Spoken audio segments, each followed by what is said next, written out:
নাহিদ, তাসকিন হাসানদের দুর্দান্ত বোলিংয়ে স্বল্প পুঁজি নিয়েও লড়াই জমিয়েছে বাংলাদেশ।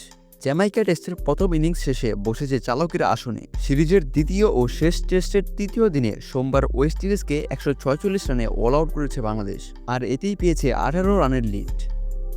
আগে ব্যাট করে প্রথম ইনিংসে বাংলাদেশ অল আউট হয় 164 রানে। জবাবে সবকটি উইকেট হারিয়ে ওয়েস্ট ইন্ডিজ থামে 146 রানে। নাহিদ রানার নেতৃত্বে ক্যারিবীয় ব্যাটিং লাইনআপে 10 নামায় বাংলাদেশ। এই গতিদানব একাই তুলে নেন 5 উইকেট। তার প্রথম ফাইফারে দিশেহারা স্বাগতিকরা। ভালো শুরুর পরও তাই শেষ পর্যন্ত মুখ থুবড়ে পড়ে 61 রানে 5 উইকেট শিকার করেন রানা। শুরু ও শেষে তার তুপের মুখে দাঁড়াতেই পারেনি ক্যারিবীয়রা। ইনিংসে নাহিদের 5 উইকেট শিকারের পাশাপাশি হাসান মাহমুদ নেন 2 উইকেট। একটি করে উইকেট ঝুলিতে পড়েন মিরাজ, তাসকিন ও তাইজুল। বোলারদের তৈরি করে দেওয়া সুযোগ কাজে লাগিয়ে এবার বড় লক্ষ্যে ছুটছেন টাইগার ব্যাটাররা। সাদমান মিরাজদের দুরন্ত ব্যাটিংয়ে ইতিমধ্যে 211 রানের লিড নিয়ে জ্যামাইকা টেস্টে রীতিমতো চালকের আসনে বাংলাদেশ। সোমবার তৃতীয় দিনের খেলা শেষে নিজেদের দ্বিতীয় ইনিংসে সফরকারীদের সংগ্রহ 5 উইকেটে 193 রান।